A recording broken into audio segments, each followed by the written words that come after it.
Assalamualaikum warahmatullahi wabarakatuh. Waalaikumsalam warahmatullahi wabarakatuh.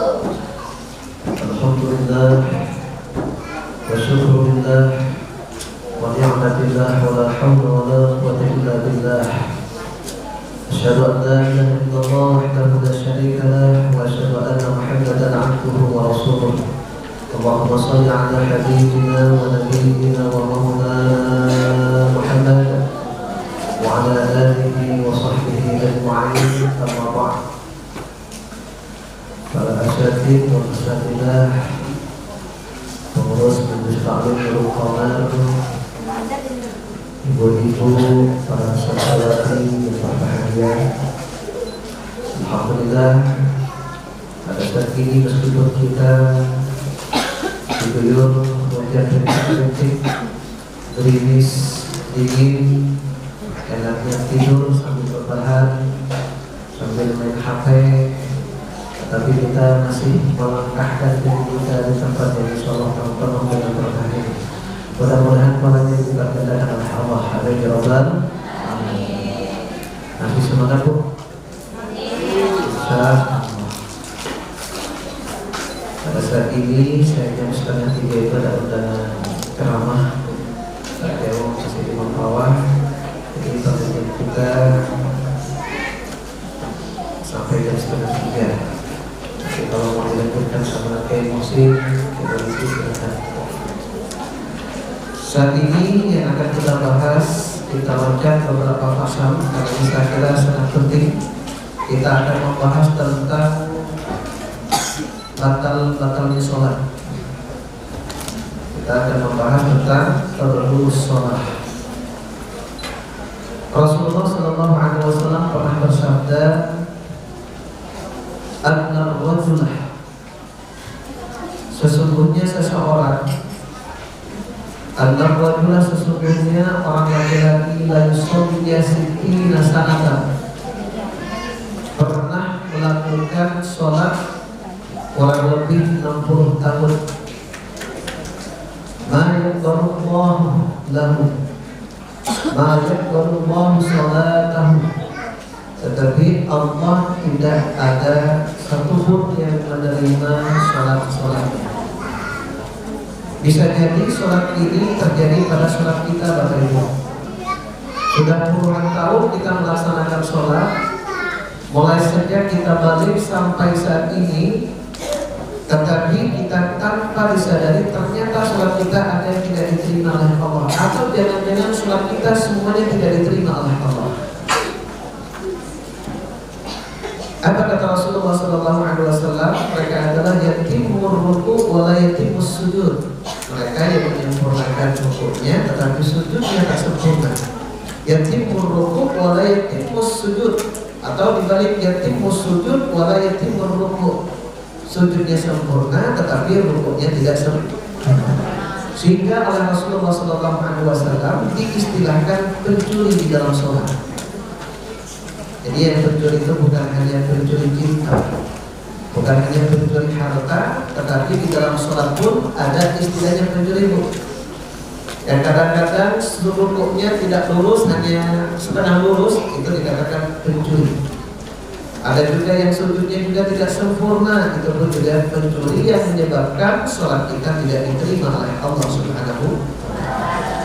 Dan bisa jadi hal-hal yang dapat membatalkan sholat itu kita tidak memahaminya, sehingga setiap hari tanpa kita sadari, entah karena keteledoran kita atau ketidaktahuan kita, wallahu a'lam bishawab. Oleh karena itu pada kesempatan hari ini mari kita lihat apa saja yang merupakan hal-hal yang dapat membatalkan sholat. Kita baca bersama-sama. Bismillahirrahmanirrahim. Bismillahirrahmanirrahim. Faslun tabtulus sholatu bi arba'a asyarata khislatan bil hadathi wa bi wuqu'in najasati illam talqa halan min ghairi hablin ila akhirih. Tabtulus salatu. Tabtulu. Batal. As-salatu. Salat. Bi arba'a asyarata khislatan. Dengan 14 perkara. Bil hadathi. Satu disebabkan hadas. Jadi Bapak Ibu yang dirahmati Allah Subhanahu wa taala, hal-hal yang dapat membatalkan sholat kita ada 14. Bisa jadi berkurang, bisa jadi lebih di kitab-kitab yang lain. Karena kitab kita yang kita kaji adalah kitab Safinah. Di dalam kitab ini dijelaskan ada 14 yang menyebabkan sholat kita menjadi batal. Batal di dalam bahasa Arab ada kalanya para ulama mengatakan tabtuluh, batal. Ada kalanya mufsidatus shalah, hal-hal yang merusak sholat. Kira-kira apa bedanya mufsidatus sholati dengan mubtilatus shalah? Bu, apa bedanya tabtuluh dengan mufsidatus shalah? Ada tabtulus shalah, ada mufsidatus shalah. Kalau mufsidatus shalah itu mencegah atau sholatnya itu tidak sah, itu memang sejak awal sholat itu tidak dilaksanakan. Ibu misalnya tidak menghadap arah kiblat, kemudian sholat, dan itu mufsidatus shalah, kan sebelum dilaksanakan. Tetapi ketika ibu sudah melaksanakan sholat, kemudian di pertengahannya itu ataupun masih di rakaat awal kemudian hadas, itu namanya tabtulus shalah. Jadi pertamanya sama sih, di pertengahan ataupun di awal ataupun di akhir kemudian batal, itu namanya tabtulus shalah. Ada juga para ulama yang tidak membedakan mufsidatus shalah dengan tabtulus shalah. Yang terpenting maksudnya itu. Bil hadasi yang pertama adalah disebabkan hadas, baik hadas kecil ataupun hadas besar. Misalnya Bapak Ibu melaksanakan sholat asar, tiba-tiba keluar angin, baik itu disadarin ataupun tidak, maka menyebabkan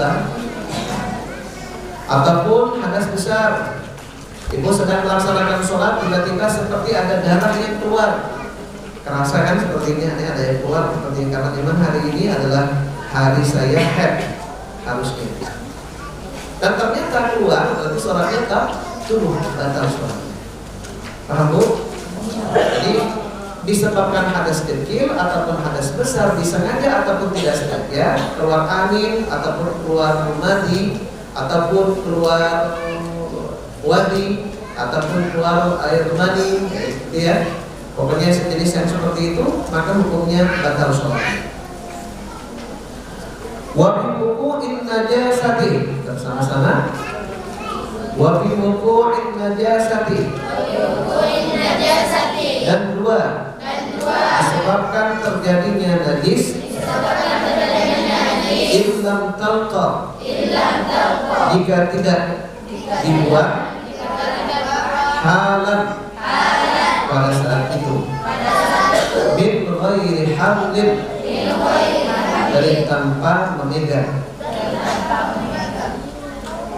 Jadi yang kedua itu, ibu bisa batal melaksanakan sholat itu apabila ada najis yang menimpa kita, kemudian kita tidak langsung membuangnya pada saat itu, masih dibiarkan saja. Misalnya saya melaksanakan sholat, seakan-akan terasa sepertinya ada tai cicak jatuh ke kopiah saya, nah, tapi sama saya dibiarkan begitu saja sampai berlama-lama kemudian baru dibuat, maka sholatnya menjadi batal. Ataupun ibu misalnya di sajadah, tiba-tiba ada tai cicak jatuh, ya ada tai cicak. Nah, kalau ibu itu tidak langsung menggeser tempatnya, maka bisa menyebabkan batalnya sholat, karena tempatnya yang harus suci dari najis itu ada najis di situ. Paham? Nah, pertanyaannya, berapa barometernya yang disebut dengan halal itu, Bapak? Apakah 5 detik? Apakah 1 menit? Atau berapa? Misalnya saya jatuh tak cicak, ini yang bisa tidak membatalkan sholat. Ini kan ketika saya langsung buang ya, itu bisa menyebabkan tidak batal. Pertanyaannya berapa ukurannya? Kalau di dalam syarah itu dikatakan biqadri tuma'ninah. Perkiraannya adalah kira-kira tuma'ninah. Jadi kira-kira membaca subhanallah, ya, membaca tasbih. Jadi langsung gitu, ya, langsung. Tapi jangan terlalu cepat, cenderung langsung ini kayak ada ketika, paham? Atau langsung jatuhkan, boleh. Dengan syarat bukan di masjid. Ibu misalnya di rumah, ya, kemudian ada yang terkena, ini bapak-bapak misalnya ada tajikatnya, langsung dibuat pada saat itu, maka sah sholatnya. Perkiraannya kira-kira membaca subhanallah atau kira-kira 1 tuma'ninah. Tetapi kalau misalnya waktunya sudah sempit, ibu, misalnya jam asar sekarang itu jam 3 kurang, misalnya anggap saja ibu melaksanakan sholat di akhir. Ibu itu pokoknya setelah melaksanakan sholat duhur selesai, itu pasti masuk sholat asar. Ibu sholatnya di masjid, boleh nggak langsung dibuat?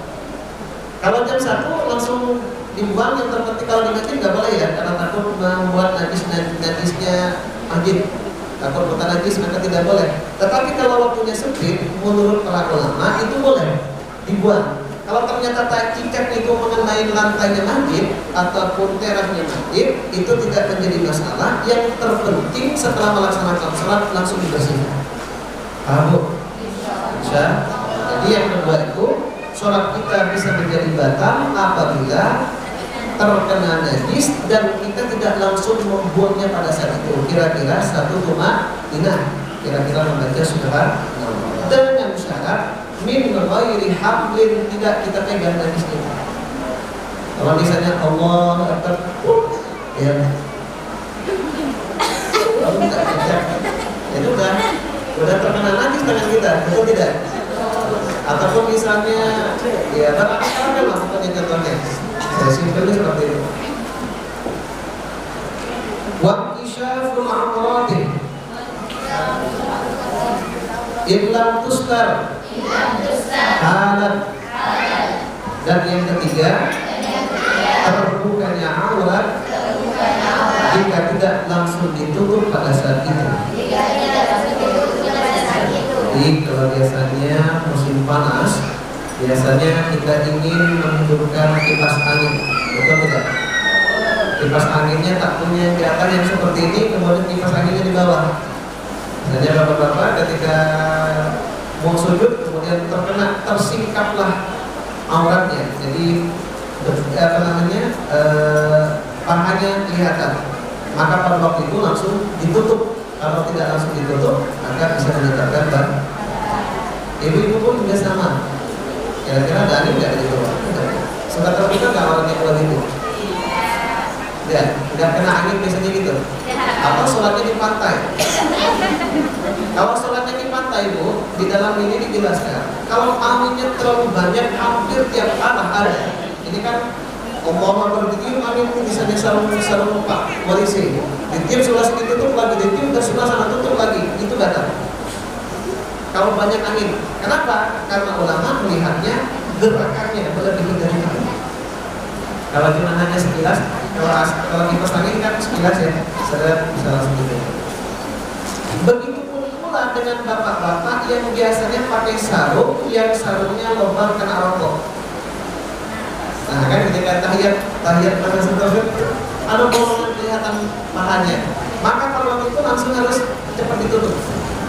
Kalau memang tadinya tertutup ya, kemudian pas tersila, bukan tersila di tahiyat awal, kan kelihatan langsung tutup. Kalau langsung ditutup masih sah. Tapi kalau dilihat terlalu lama dilihat, ini tampilan sampai 1 menit harus sholat. Di dalam ini juga dikatakan biqadri tuma'ninati, kira-kira tuma'ninah. Jadi kira-kira ketika melihat membaca subhanallah langsung ditutup. Kalau lebih dari itu tidak sah sholat. Paham? Bisa? Wan nutqu biharfaini. Ya, wan nutqu biharfaini.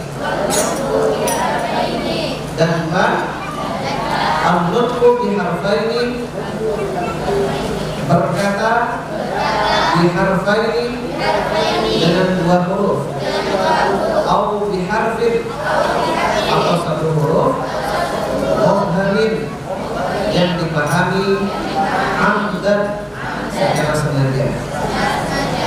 Jadi yang keempat, hal-hal yang dapat membatalkan sholat itu adalah berkata dua huruf atau satu huruf yang dapat dipahami.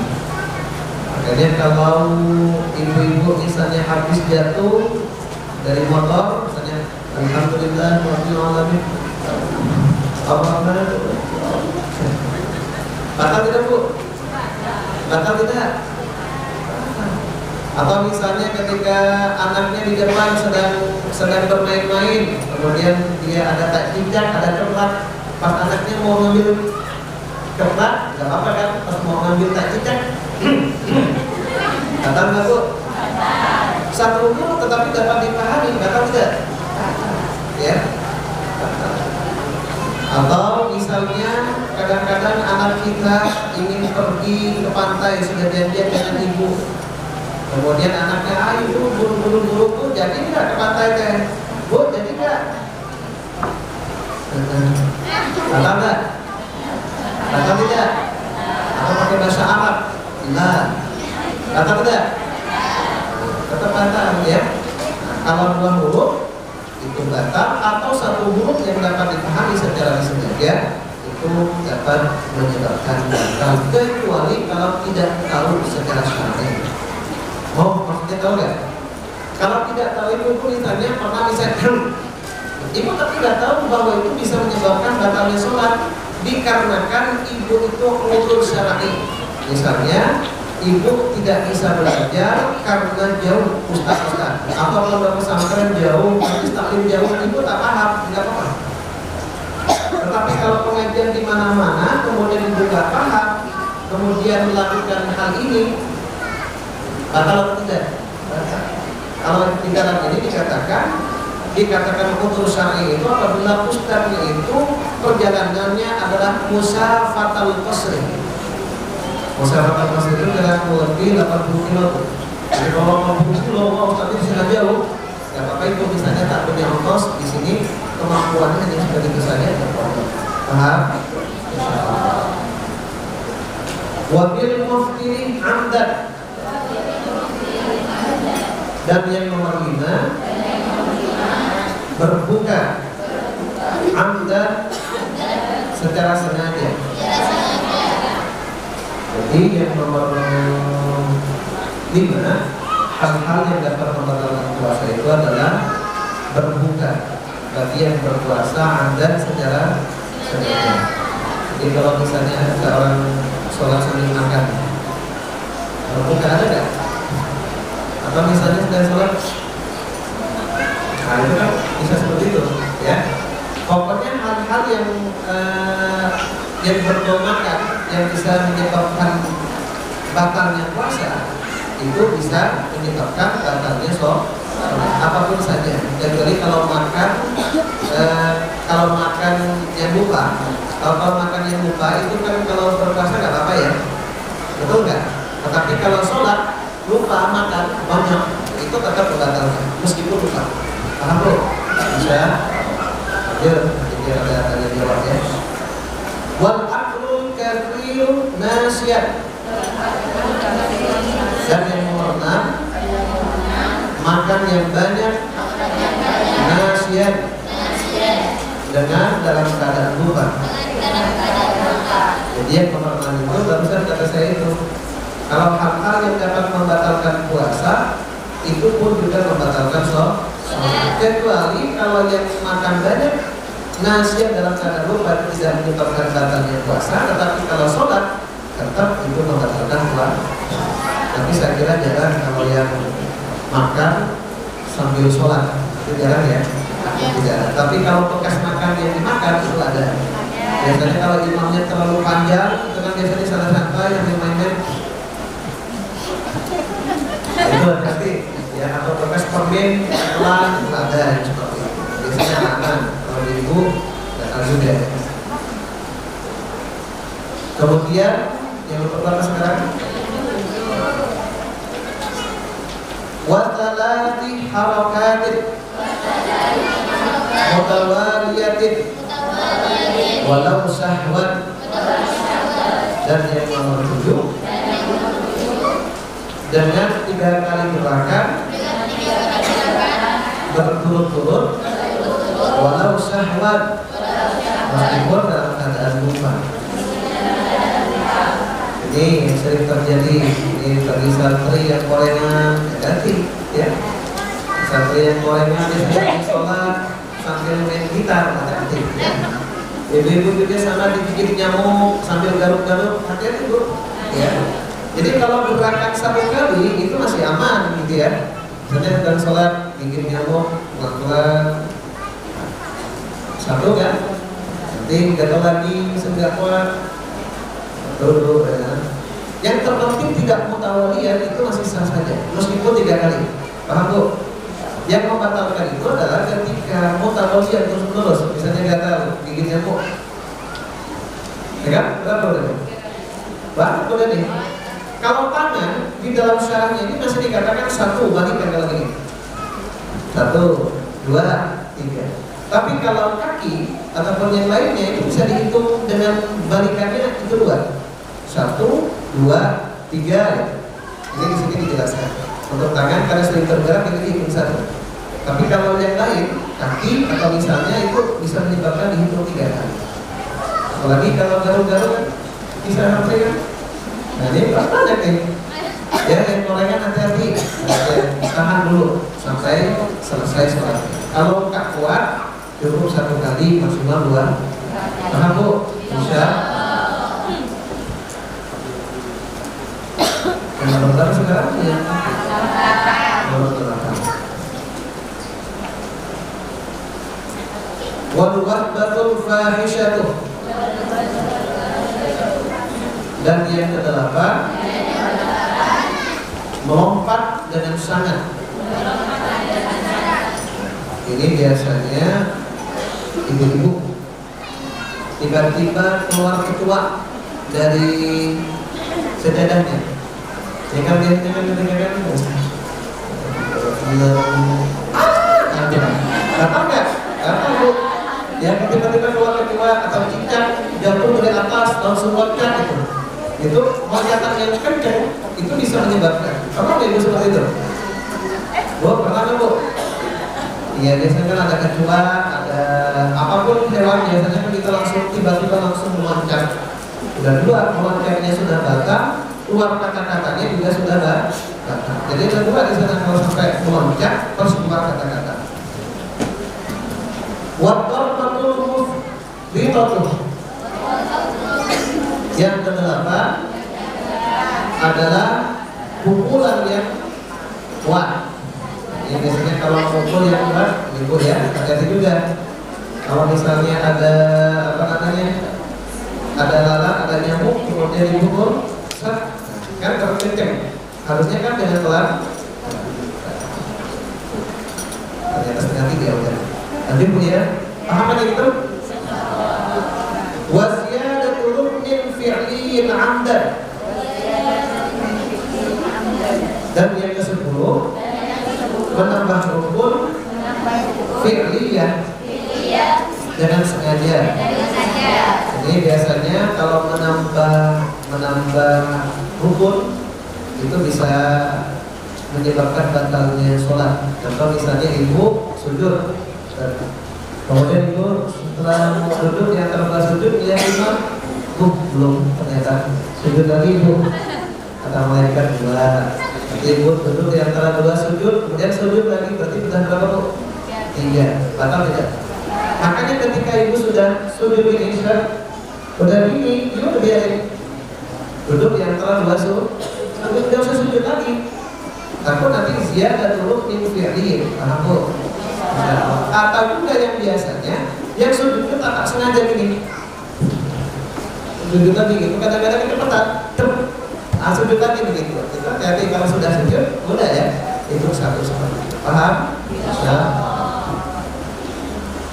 Wa taqaddumu ala imamihi biruknaini fi'laini. Yang nomor 11, mendahului imam dua rukun sebangsa fi'liyah. Nih, biasanya mendahului imam dua rukun. Ini kalau imamnya biasanya terlalu lambat, itu kan biasanya imam yang cepat itu kan duluan. Betul nggak? Misalnya ketika sujudnya lama, kemudian langsung duduk di antara dua rukun, ada satu kan? Betul nggak? Katanya dalam hatinya duluan, saya barusan yang bangunnya saya duluan juga sujud lagi. Jadi sudah berapa baru? Jadi kalau sudah mendahului dua kali rukun fi'liyah, maka itu disebut dengan batalnya sholat. Kalau kita satu nggak apa-apa, tapi kalau dua, paham? Ini sering terjadi lagi. Wa tahallufu bihima bi ghairi 'udhrin. Dan yang 12, terlambat dua rukun dengan tanpa udhur. Ini biasanya nih terlambat.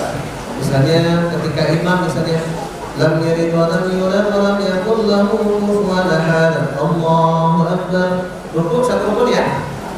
Sami Allahu liman. Sah atau tidak? Sah atau tidak? Ini banyak santri-santri biasanya yang lari-lari dari belakang sampai keluar-keluar. Kemudian imam sudah Sami Allahu liman. Allahu akbar. Sah atau tidak? Tidak. Kenapa? Karena sudah terlambat dua rukun. Kalau sudah terlambat dua rukun langsung saja, langsung ini tidak, betul tidak? Tinggal nanti nambah satu rukun lagi setelah salat. Ini banyak terjadi. Bapak-bapak, ibu-ibu biasanya tidak paham yang sudah terlambat itu ngejar seperti itu. Itu biasanya kan mereka tidak paham. Jadi kalau itu pun sudah pernah terjadi, jangan dilakukan kembali karena bisa menyebabkan batalnya sholat. Kecuali kalau mundur. Bapak-bapak yang sudah usia 90 tahun ikut sholat berjamaah, sholat imamnya Pak Husin, tidak? Pak Husin agak cepat ini ya sholatnya. Tapi bisa ngejar. Kalau yang sudah usia 80-90 tahun sakit tengah kan, sakit pinggangnya, itu namanya udhur. Wa hiya tuqati sholati. Berapa kan? 13. Niat putus sholat. Nah, niat putus sholat ini biasanya begini. Oh, 30. Wa niat tuqati sholati. Dan 13 niat putus sholat. Wa ta'liqi qat'iha.